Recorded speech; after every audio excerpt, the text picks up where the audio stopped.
The Whisperer in Darkness is one of the most acclaimed works by HP Lovecraft.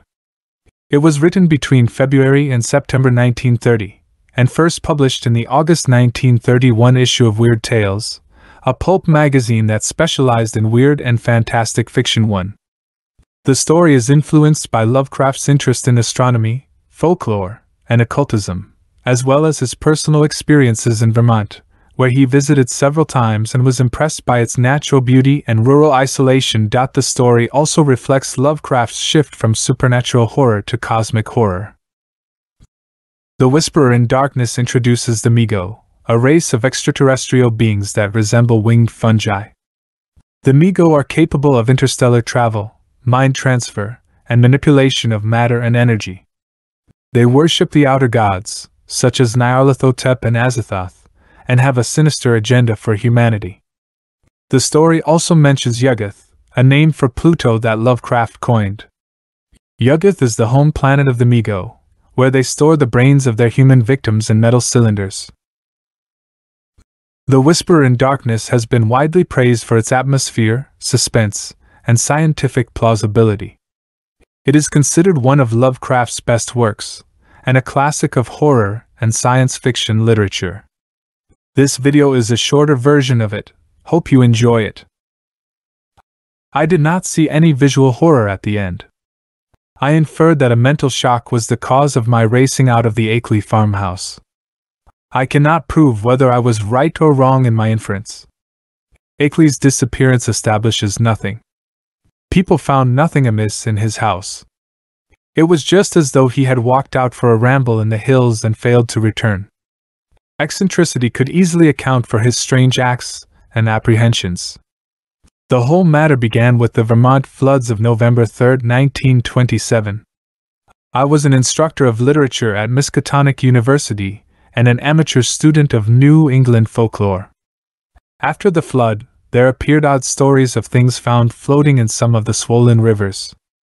Several persons of education insisted that some stratum of obscure fact might underlie the rumors. The tales came mostly through newspaper cuttings. The type of thing described was essentially the same in all cases, though there seemed to be 3 separate instances involved. People thought they saw organic shapes not quite like any they had ever seen before.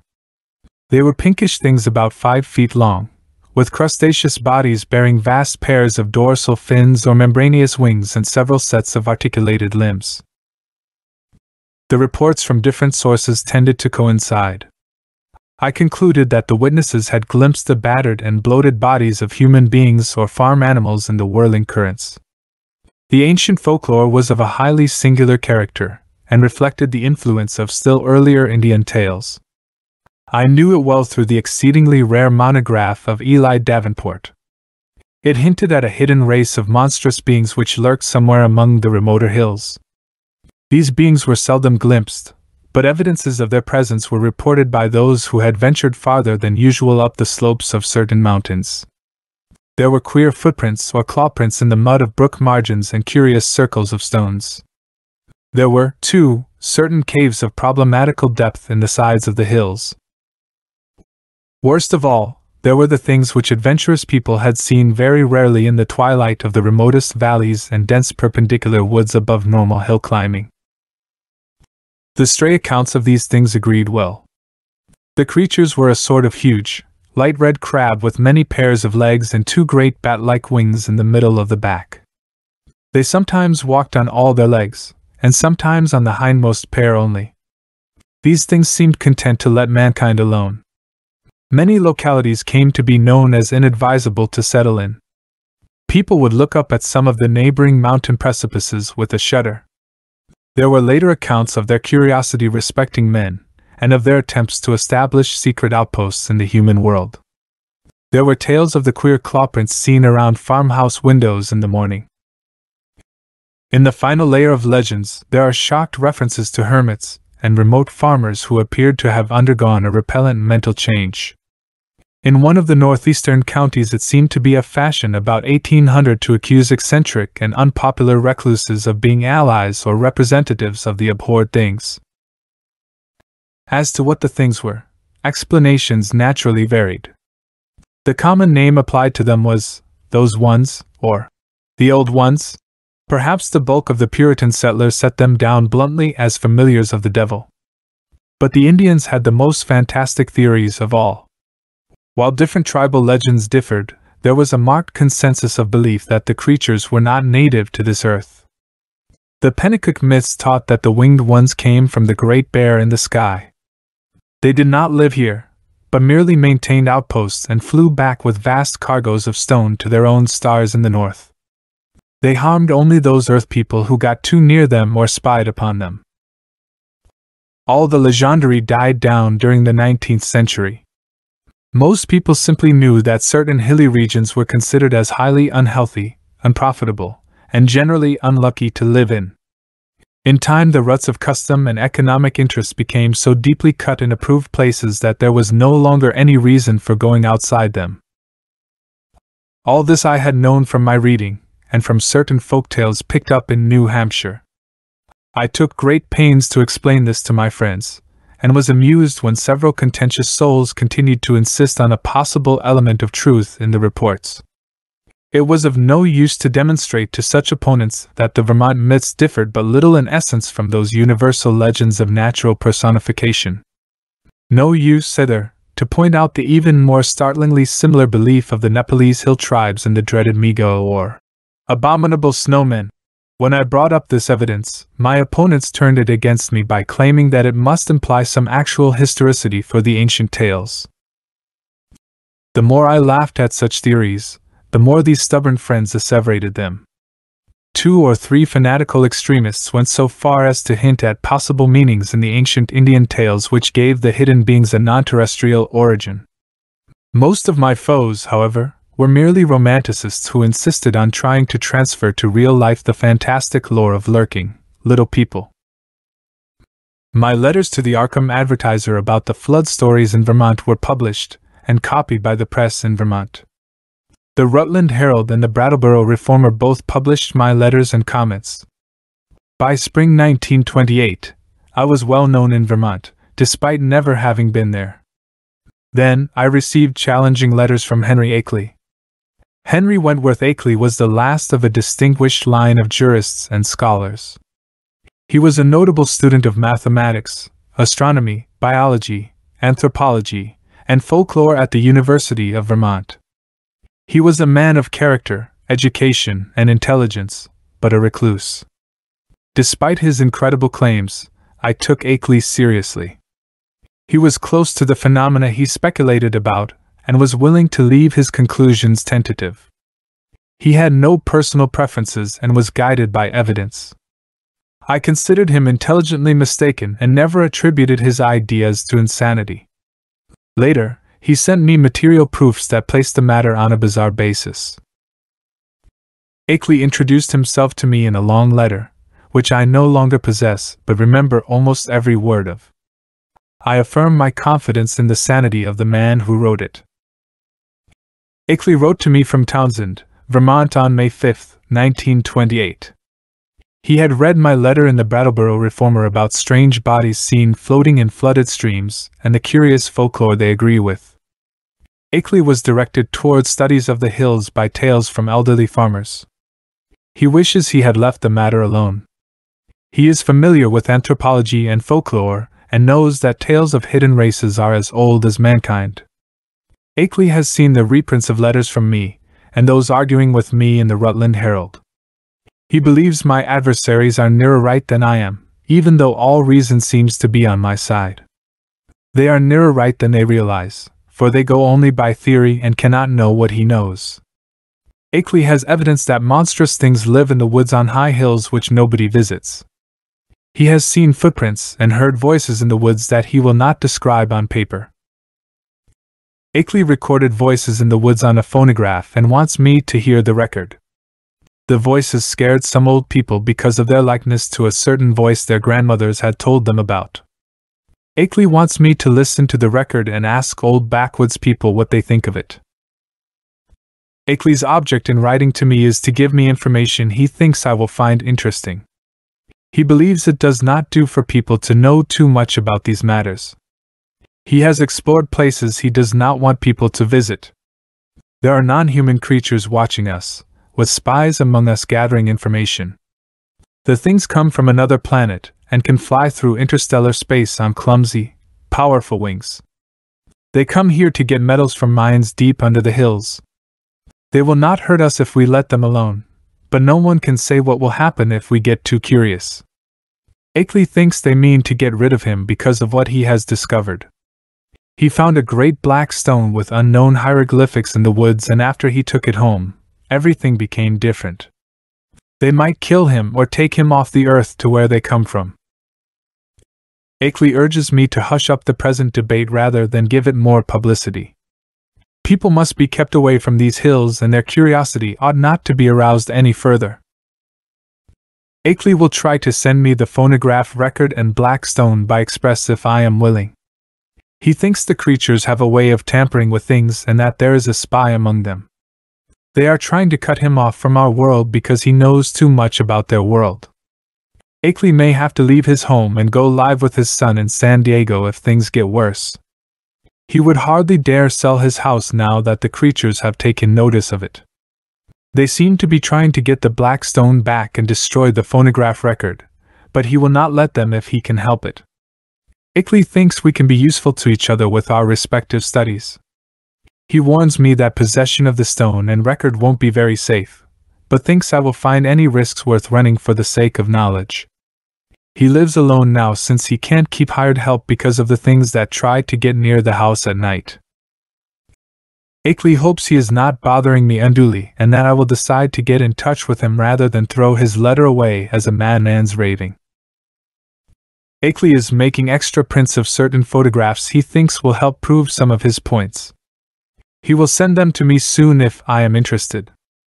My feelings were indescribable upon reading the letter. I should have laughed, but something in its tone made me take it seriously. I didn't believe in the hidden race from the stars, but I felt sure of the writer's sanity and sincerity. He seemed excited and alarmed about something, and his story fit in with old myths. He had overheard disturbing voices and found a black stone. The man who claimed to be a spy of the outer beings was insane, but had a streak of logic that made Akeley believe him. Akeley's neighbors were convinced that his house was besieged by uncanny things at night. The phonograph record must mean something. My thoughts went back to the black stone and what it might mean. What of the photographs that Akeley said he was about to send? As I reread the letter, I felt that my opponents might have more on their side than I had conceded. There might be some queer outcasts in those hills. The presence of strange bodies in the streams would not be wholly beyond belief. I answered Akeley's letter and he replied with Kodak views of scenes and objects. The pictures had a damnably suggestive power and were genuine photographs. They were optical links with what they portrayed. The more I looked at them, the more I saw that Akeley's story was not unjustified. The worst thing was the footprint, a view taken in a deserted upland. It was hideously crab-like and there seemed to be some ambiguity about its direction. Another photograph was of the mouth of a woodland cave, with a boulder choking the aperture. In front of it, one could discern a dense network of curious tracks. A third picture showed a druid-like circle of standing stones on a wild hill. The most curiously suggestive view was that of the great black stone found in the Round Hill Woods. Akeley had photographed it on his study table. The thing was strangely and unmistakably alien to this world. Of the hieroglyphics on the surface, I could discern very few, but one or two gave me a shock. They might be fraudulent, but it made me shiver to recognize certain ideographs linked with the Necronomicon of Abdul al-Hazard. 3 of the 5 remaining pictures were of swamp and hill scenes with traces of hidden tenancy. Another was of a queer mark near Akeley's house, photographed after a night of violent dog barking.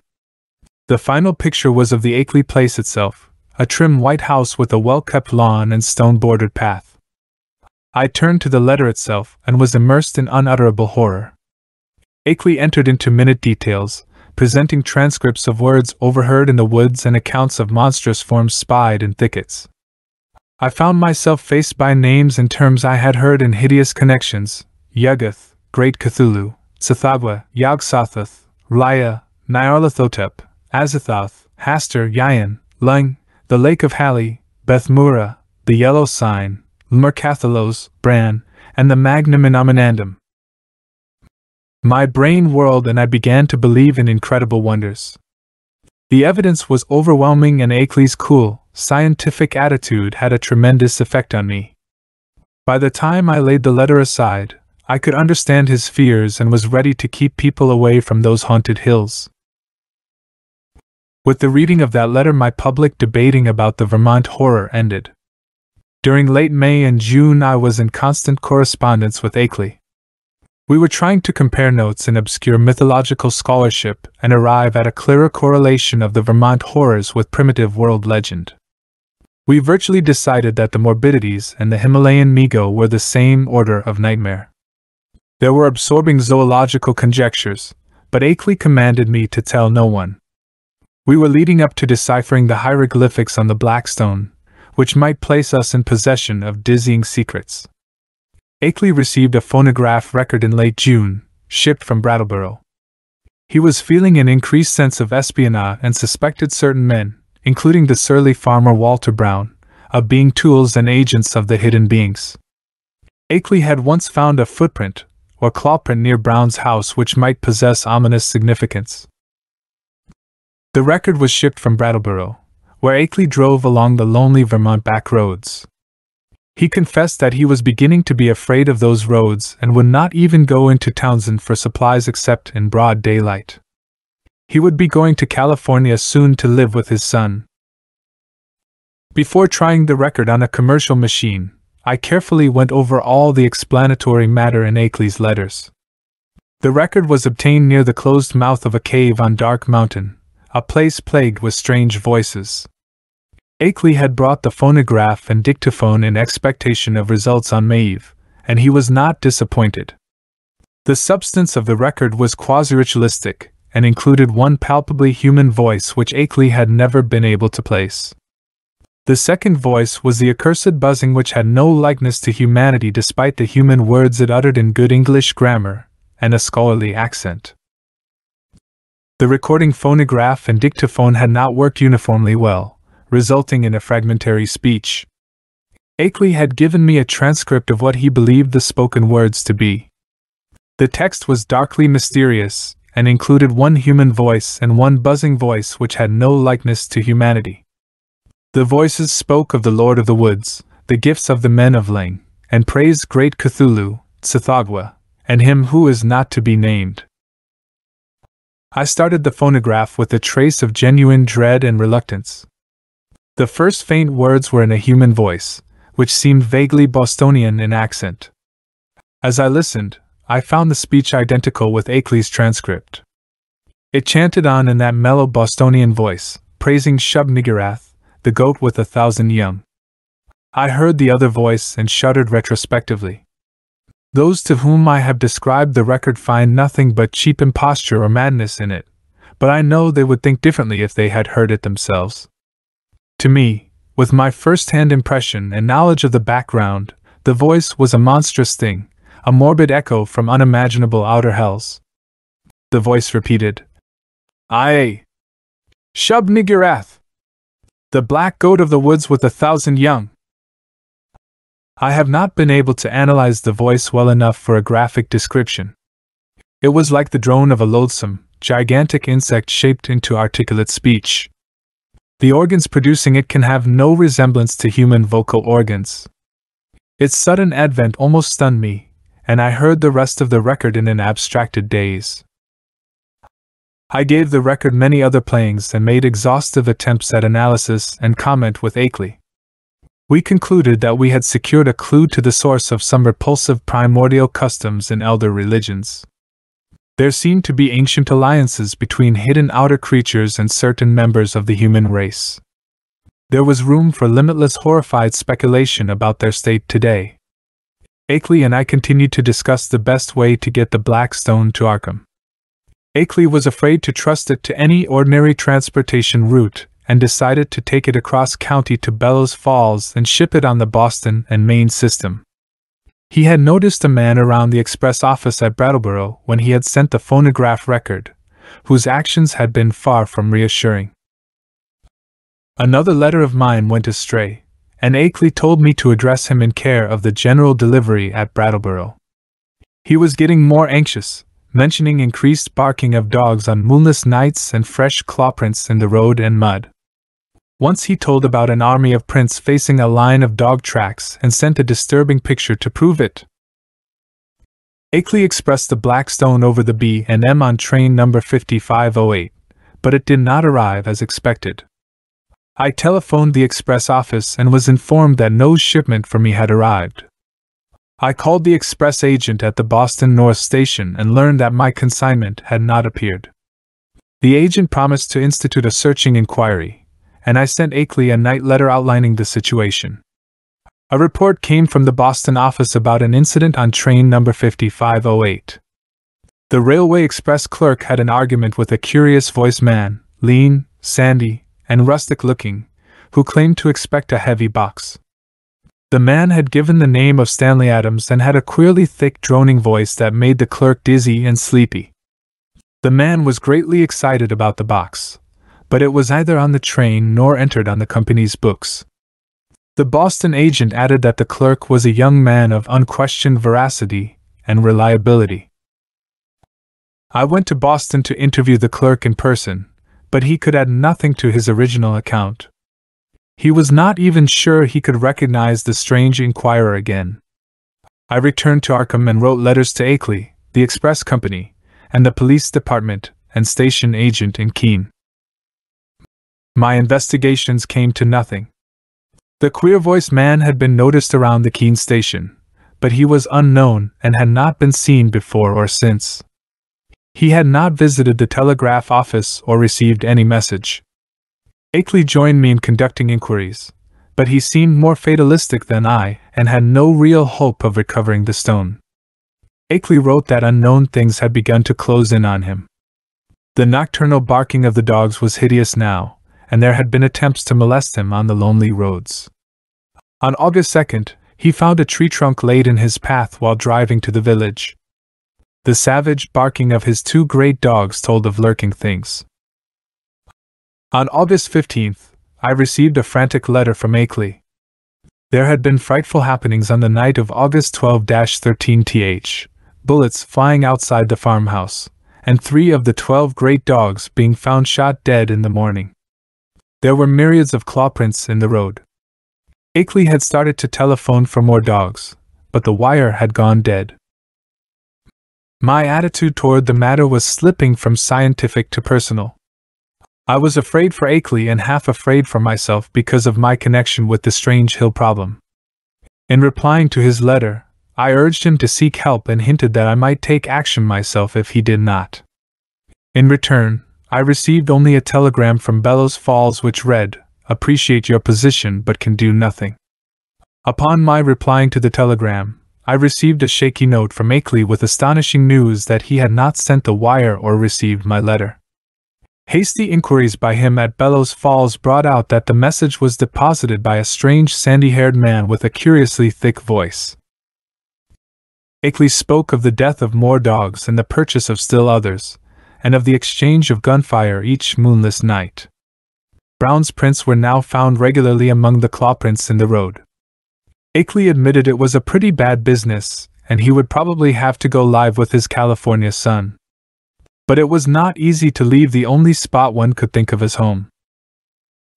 Writing Akeley at once, I renewed my offers of aid and spoke again of visiting him. In his reply, he seemed less set against that plan but said he would like to hold off a little while longer. People looked askance at his studies and speculations, and it would be better to get quietly off without creating widespread doubts of his own sanity. This letter reached me on August 28th. And I prepared and mailed an encouraging reply. Apparently, the encouragement had an effect, for Akeley had fewer terrors to report when he acknowledged my note. He was not very optimistic, though, and expressed the belief that it was only the full moon season which was holding the creatures off. Again I wrote him encouragingly, but on September 5th there came a fresh communication which had obviously crossed my letter in the mails. But this was not the only letter from Akeley to cross mine. On the next morning, September 6th, still another came, this time a frantic scrawl which utterly unnerved me and put me at a loss what to say or do next. Ackley wrote that there were no clouds, so no moon again. He would have the house wired for electricity, and put in a searchlight if he didn't know they'd cut the cables as fast as they could be mended. Ackley wrote that he thought he was going crazy. It was bad enough before, but this time it was too much. They talked to him last night in that cursed buzzing voice and told him things he dare not repeat. He heard them plainly over the barking of the dogs, and once when they were drowned out a human voice helped them. I did not sleep at all the night after receiving this terrible thing, and was utterly baffled as to Ackley's remaining degree of sanity. The substance of the note was wholly insane, yet the manner of expression had a grimly potent quality of convincingness. I made no attempt to answer it, thinking it better to wait until Ackley might have time to reply to my latest communication. I found a dead creature near the kennel. I tried to save it and photograph it, but it evaporated and the photograph showed nothing. It was a great crab with fleshy rings and feelers. Walter Brown is missing. I got into town without trouble. I'm going to try poison gas on the creatures and then tell the sheriff. They can lock me in a madhouse if they want to. I must try to have a state policeman spend a night here. They cut my wires whenever I tried to telephone. The ignorant people could testify for me, but nobody believes them. I haven't dared show the black stone or the pictures to anybody but them. I don't care anymore. A madhouse is as good a place as any. The doctors can help me leave this house. Write my son George if you don't hear soon. Goodbye, smash that record, and don't get involved. Ackley sent me a calming letter, typed on a new machine, reassuring me and inviting me to visit. The letter was postmarked Bellows Falls and was typed by a beginner. It relieved me, but I was still uneasy. If Ackley had been sane in his terror, was he now sane in his deliverance? Ackley wrote that he had been silly in his frightened attitude. The phenomena were real and important, but his attitude toward them had been anomalous. Ackley's strange visitors had begun to communicate with him. He admitted a messenger from them to his house. The messenger told him much that we had not guessed, and showed how we had misjudged the purpose of the Outer Ones. The evil legends about the Outer Ones were due to an ignorant misconception of their speech.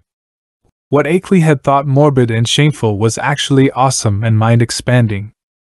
Ackley regretted the harm he had inflicted upon the Outer Ones. They bore him no grudge and had never knowingly harmed men.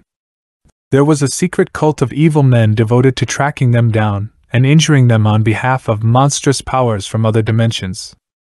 The Outer Ones wish for peace and non-molestation and an increasing intellectual rapport with man. This is necessary now that our knowledge and motions are expanding. They desire to know mankind more fully and to have a few of mankind's leaders know more about them. Ackley has been chosen as their primary interpreter on Earth.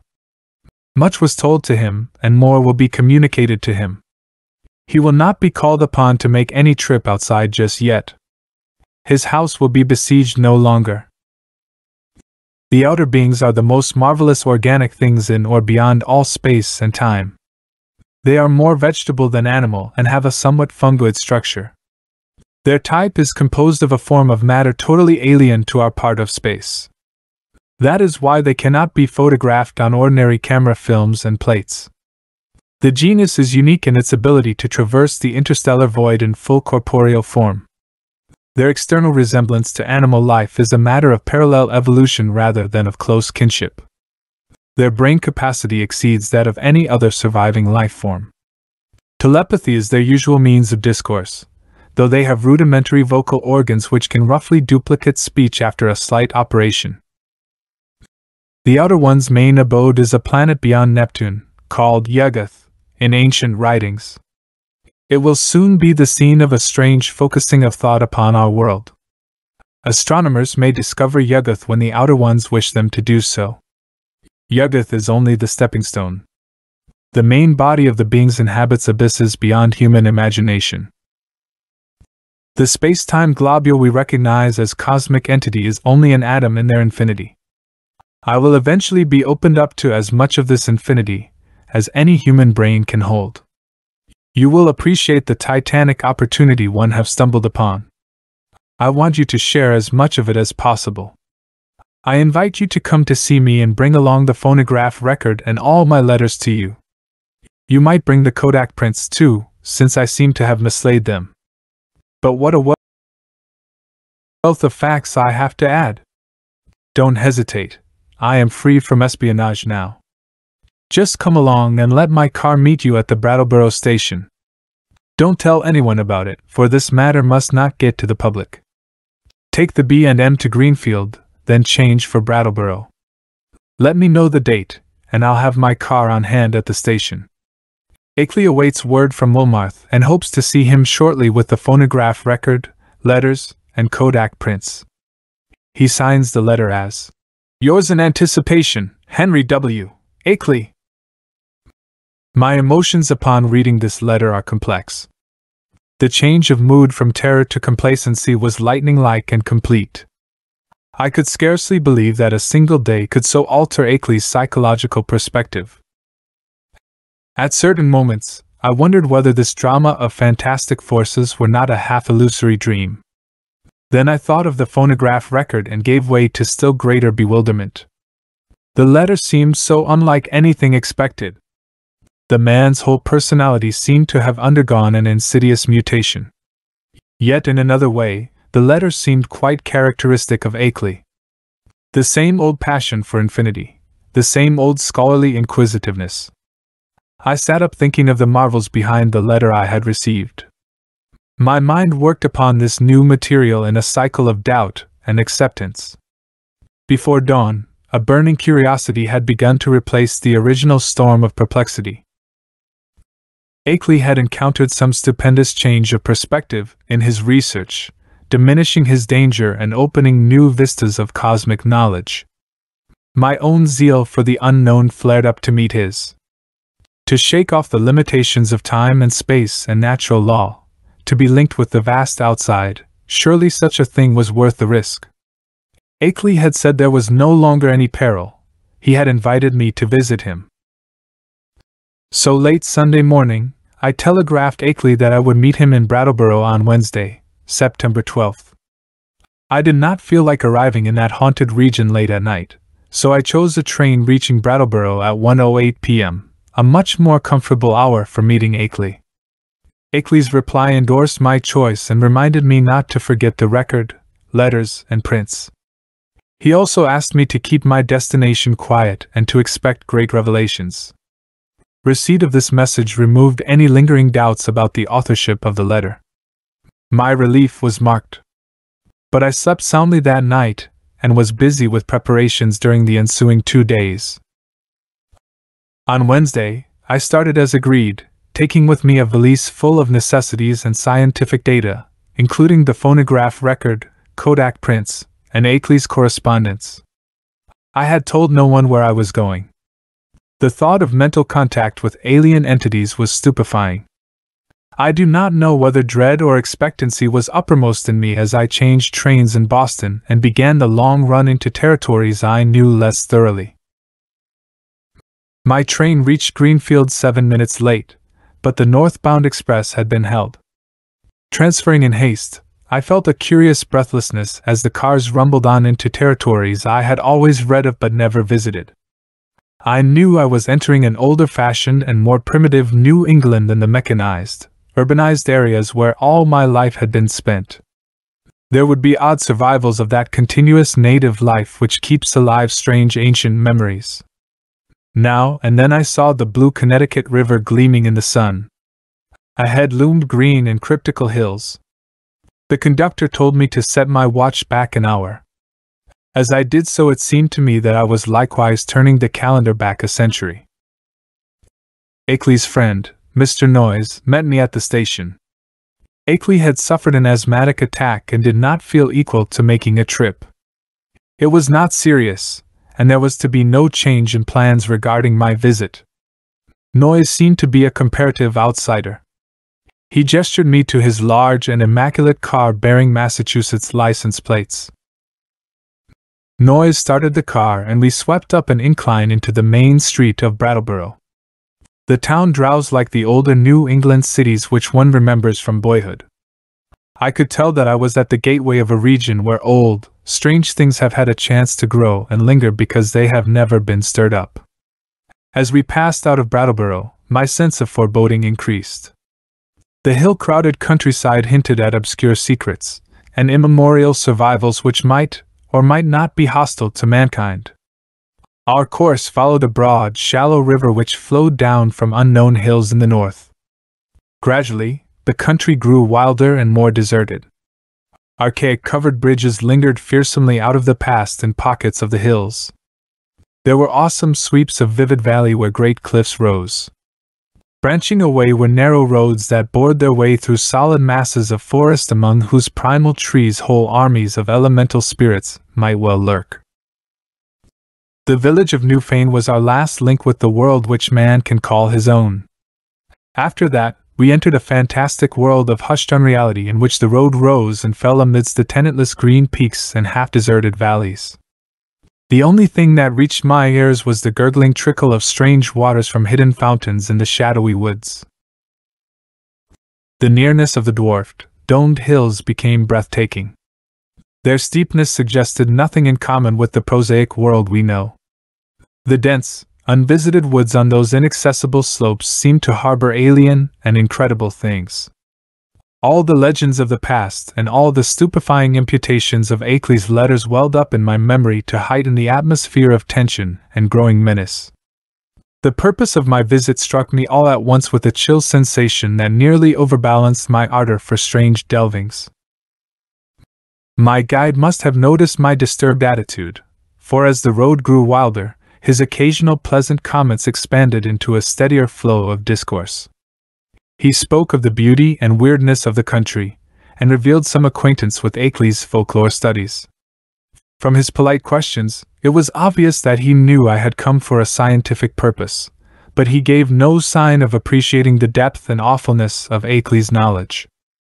His manner was cheerful, normal, and urbane, but I felt only more disturbed as we bumped onward into the unknown wilderness. At times it seemed as if he were pumping me to see what I knew of the monstrous secrets of the place. The hypnotic landscape through which we climbed and plunged held a strangely calming element of cosmic beauty. Time had lost itself in the labyrinths behind, and around us stretched only the flowering waves of faerie and the recaptured loveliness of vanished centuries. Even the sunlight assumed a supernal glamour, as if some special atmosphere mantled the whole region. I had seen nothing like it before save in the magic vistas of Italian primitives. Suddenly, after rounding an obtuse angle at the top of a sharp ascent, the car came to a standstill. On my left, across a well-kept lawn, rose a white, 2.5-story house of unusual size and elegance for the region. I recognized it at once from the snapshot I had received and saw the name of Henry Ackley on the mailbox near the road. For some distance back of the house, a level stretch of marshy and sparsely wooded land extended, beyond which soared a steep, thickly forested hillside ending in a jagged leafy crest. Noyes asked me to wait while he went in and notified Ackley of my advent.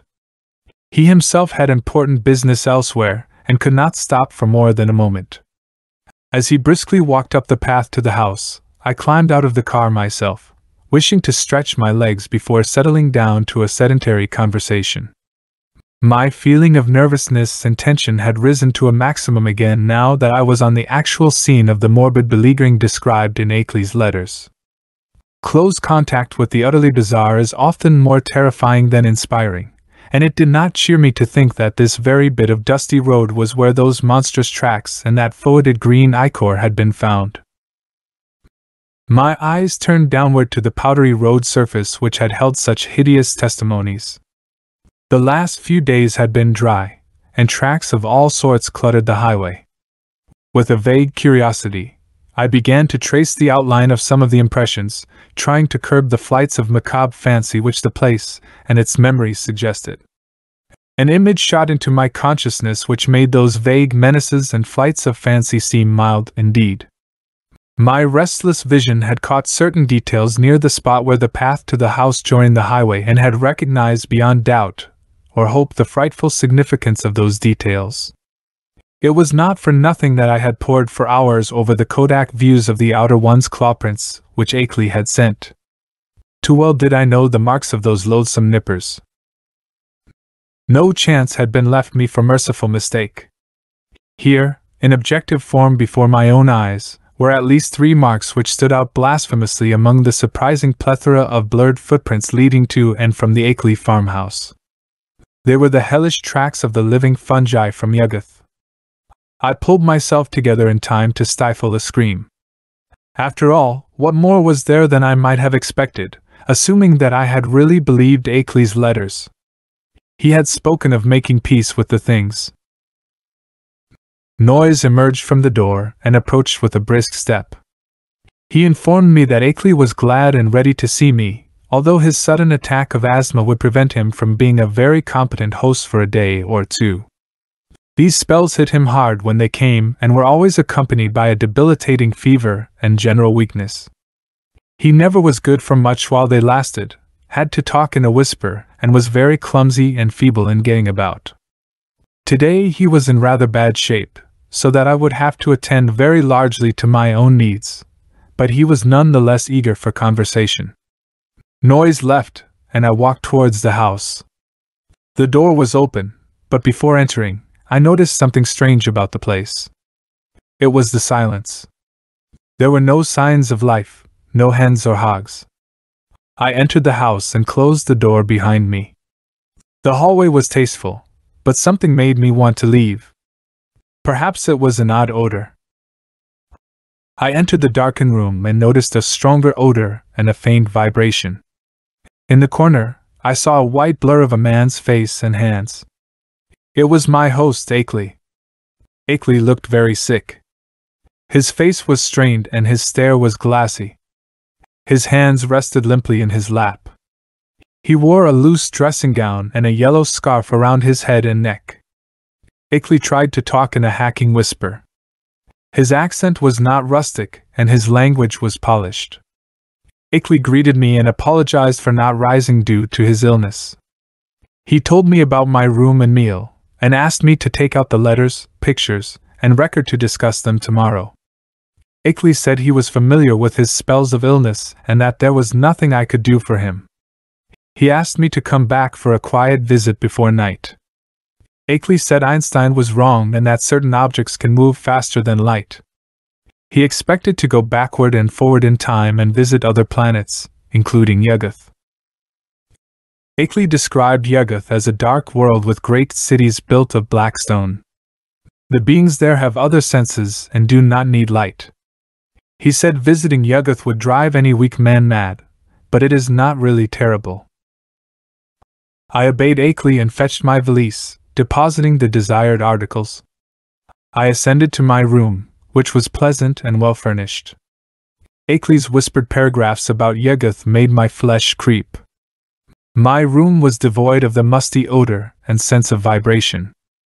I descended to greet Akeley and take the lunch he had set out for me. The dining table had an ample array of sandwiches, cake, cheese, and hot coffee.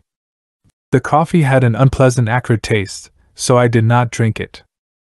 After lunch, I cleared the dishes and washed them in the kitchen sink. I returned to the study and prepared for conversation with Akeley. The letters, pictures, and record were still on the table. There were things in Akeley's letters that I would not dare to quote, or even form into words on paper. This applies even more to the things I heard whispered that evening. The cosmic horrors unfolded by that voice were almost too much for sanity to bear. I refused to believe what he implied about ultimate infinity and the position of our cosmos in the unending chain of linked cosmos atoms. Akeley revealed cosmic horrors that were almost too much for sanity to bear. He told me about Cthulhu, the Magellanic Clouds, and the Black Truth veiled by Tau. He revealed the nature of the Doles and the Hounds of Tindalos. The legend of Yig became figurative no longer, and I learned about the monstrous nuclear chaos beyond angled space, known as Azathoth. Akeley told me about the Black Stone and its implications. He seemed reconciled to the fiendish system he had stumbled upon and eager to probe further into the abyss. I wondered what beings he had talked with since his last letter to me. Night was falling and there would be no moon. I lighted a small oil lamp, but it made Akeley's face look abnormal and corpse-like. He seemed half incapable of motion. Akeley proposed a trip to Yuggoth and beyond for the next day's topic. He spoke gently of how human beings might accomplish the flight across the interstellar void. It seemed that human brains could be conveyed without their physical structure through the skill of the outer ones. Akeley found a way to extract a brain and keep it alive. The brain was immersed in fluid within a cylinder and connected to instruments that could duplicate sight, hearing, and speech. The winged fungus beings could carry the brain cylinders through space. On every planet, they would find instruments to connect with the brains, giving them a full sensory and articulate life. It was like carrying a phonograph record and playing it wherever a phonograph exists. Akeley was not afraid, as it had been accomplished many times. One of the wasted hands pointed to a shelf with more than a dozen metal cylinders. Each had 3 sockets set in an isosceles triangle. One was linked to 2 machines. I shivered as I understood their purpose. The hand then pointed to a corner with intricate instruments and chords. The voice whispered that there were 4 kinds of instruments for 4 different beings in the cylinders. 3 humans, 6 fungoid beings, 2 beings from Neptune, and entities from a dark star beyond the galaxy. In the principal outpost inside Round Hill, there were more cylinders and machines for extra-cosmic brains with different senses. The voice instructed me to take 3 machines and set them on the table. Then to take the cylinder labeled B67 and set it on the table near the machines. The voice instructed me to connect the cords of the machines to the sockets on the cylinder and move all the dial switches to the extreme right. The voice said that this was a human being and that it would give me a taste of some of the others tomorrow. I do not know why I obeyed those whispers so slavishly. This mechanical mummery seemed like typical vagaries of crazed inventors and scientists. What the whisperer implied was beyond all human belief. The machines linked to the cylinder began to make a mixed grating and whirring noise. I became conscious of it, and wondered if I was about to hear a voice. Even now, I am unwilling to swear just what I heard or what phenomenon really took place before me. The machine with the tubes and sound box began to speak with a point and intelligence that left no doubt that the speaker was present and observing us. The voice was loud, metallic, lifeless, and plainly mechanical. The voice said it was a human being like myself, with its brain in the cylinder. It was going across the void and expected to have Akeley's company. It wished it might have mine as well. It was one of the men allied with the outside beings visiting our planet. It had been on 37 different celestial bodies, including 8 outside our galaxy. The voice said its brain had been removed from its body by fission so adroit that it would be crude to call the operation surgery. The visiting beings had methods that made these extractions easy. The brain was virtually immortal with its mechanical faculties. The voice suggested we adjourn our session till tomorrow and instructed me to turn all the switches back to the left. That was all. I obeyed mechanically and shut off all 3 switches, though dazed with doubt of everything that had occurred. My head was still reeling as I heard Akeley's whispering voice telling me that I might leave all the apparatus on the table just as it was. He did not essay any comment on what had happened, and indeed no comment could have conveyed much to my burdened faculties. I heard him telling me I could take the lamp to use in my room, and deduced that he wished to rest alone in the dark. It was surely time he rested, for his discourse of the afternoon and evening had been such as to exhaust even a vigorous man. Still dazed, I bade my host good night and went upstairs with the lamp, although I had an excellent pocket flashlight with me. I was glad to be out of that downstairs study with the queer odor and vague suggestions of vibration, yet could not of course escape a hideous sense of dread and peril and cosmic abnormality, as I thought of the place I was in and the forces I was meeting. The wild, lonely region, the black, mysteriously forested slope towering so close behind the house, the footprints in the road, the sick, motionless whisperer in the dark, the hellish cylinders and machines, and above all the invitations to strange surgery and stranger voyagings. These things, all so new and in such sudden succession, rushed in on me with a cumulative force which sapped my will and almost undermined my physical strength. To discover that my guide noise was the human celebrant in that monstrous bygone Sabbath ritual on the phonograph record was a particular shock, though I had previously sensed a dim, repellent familiarity in his voice. Another special shock came from my own attitude toward my host whenever I paused to analyze it, for much as I had instinctively liked Akeley as revealed in his correspondence, I now found that he filled me with a distinct repulsion. His illness ought to have excited my pity, but instead, it gave me a kind of shudder. He was so rigid and inert and corpse-like, and that incessant whispering was so hateful and unhuman. I obeyed mechanically and shut off all 3 switches, dazed with doubt of everything that had occurred. Akeley's whispering voice told me to leave the apparatus on the table and take the lamp to use in my room. He wished to rest alone in the dark. I bade him good night and went upstairs with the lamp. Still dazed, I was glad to be out of that study with its queer odor and vague suggestions of vibration. Yet I could not escape a hideous sense of dread and peril as I thought of the place I was in and the forces I was meeting. The wild region, the black slope towering behind the house, the footprints, the whisperer, the cylinders and machines, and the invitations to strange surgery and voyagings all rushed in on me with a cumulative force. To discover that noise was the human celebrant in that monstrous Sabbath ritual on the phonograph record was a shock. Another shock came from my own attitude toward Akeley. Much as I had liked him in his correspondence, I now found that he filled me with repulsion.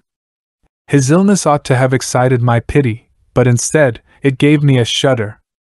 He was so rigid and corpse-like, and that incessant whispering was so hateful and unhuman.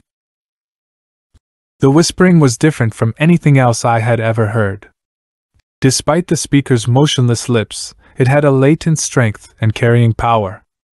It seemed to represent not so much weakness as deliberate repression. I felt a disturbing quality in its timbre, a kind of subconscious familiarity like that which had made Noise's voice so ominous. I decided I would not spend another night here. My scientific zeal had vanished amidst fear and loathing. I wished to escape from this net of morbidity and unnatural revelation. I knew enough now.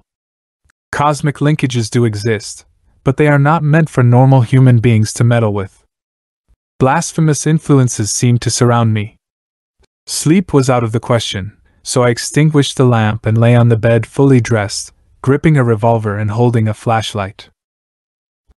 Somewhere, a clock ticked, reminding me of the total absence of animal life in the region.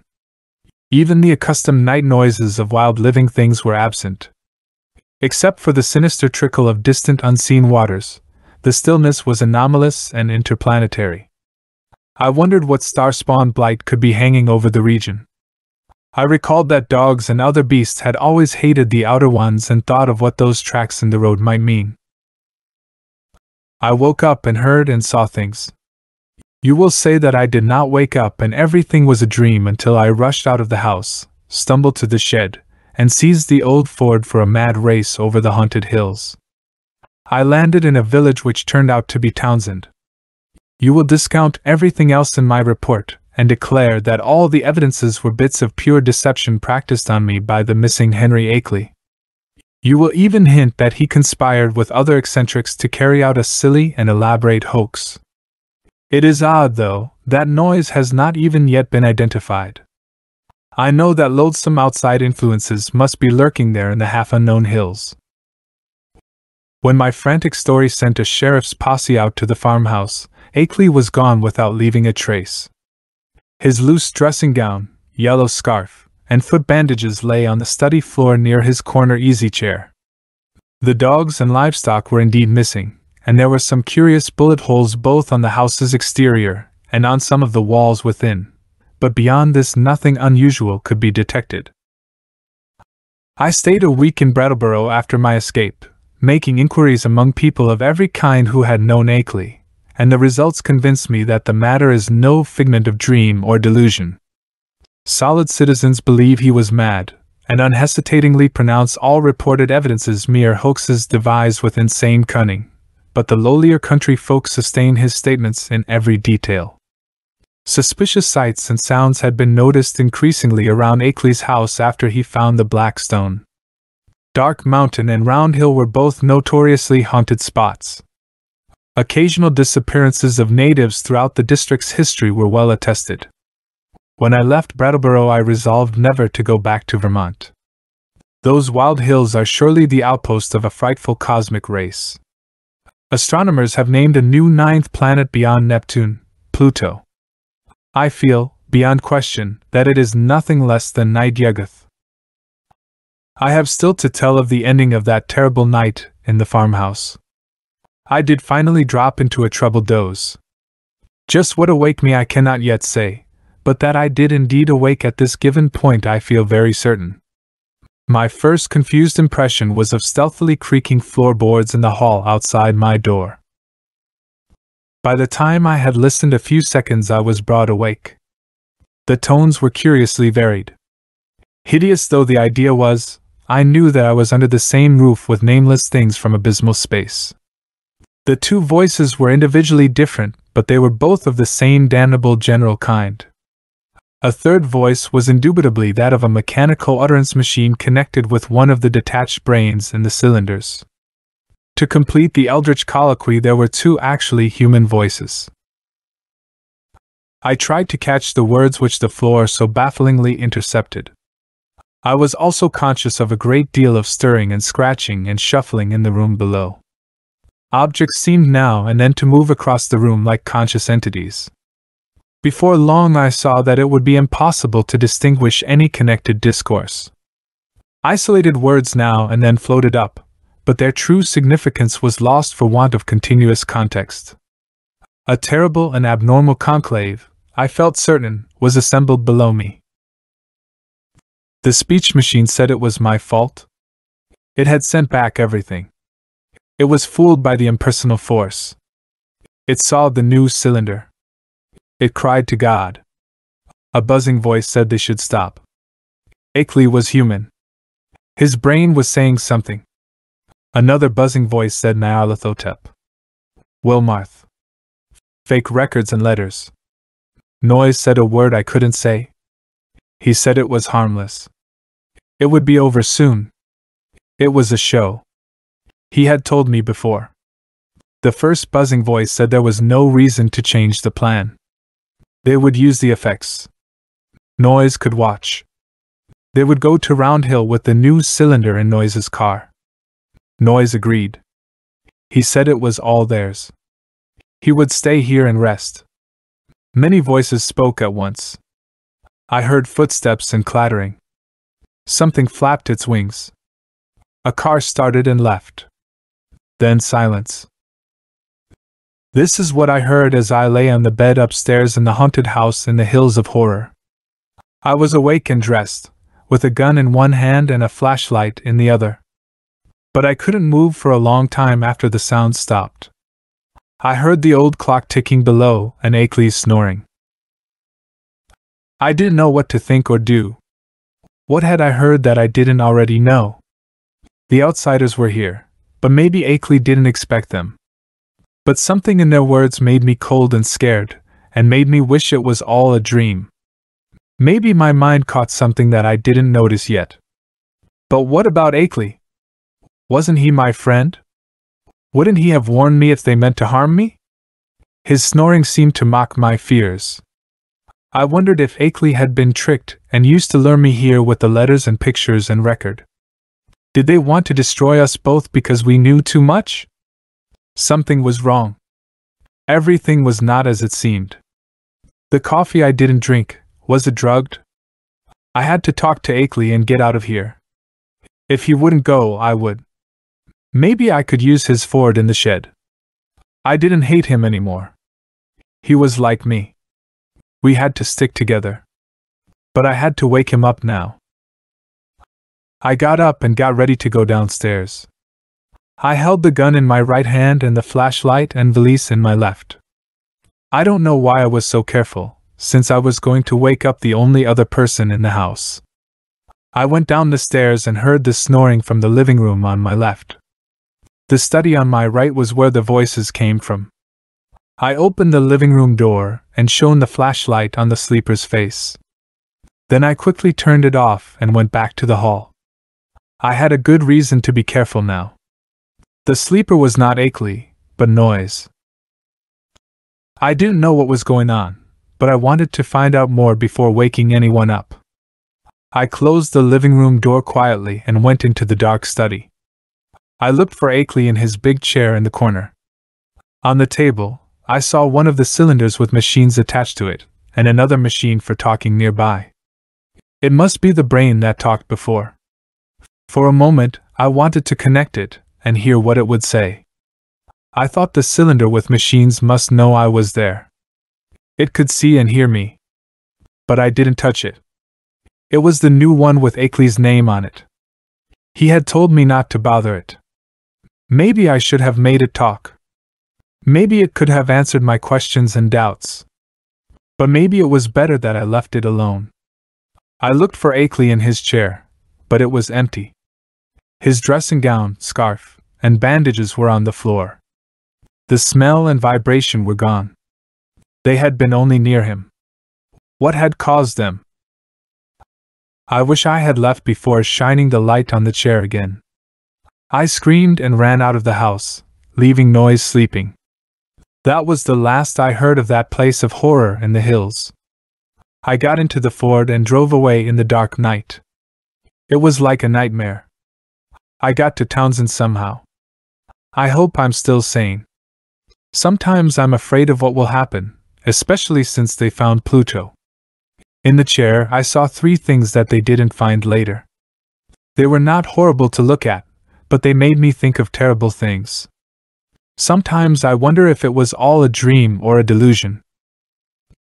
The things were very well made, and had metal clamps to attach them to something I cannot guess.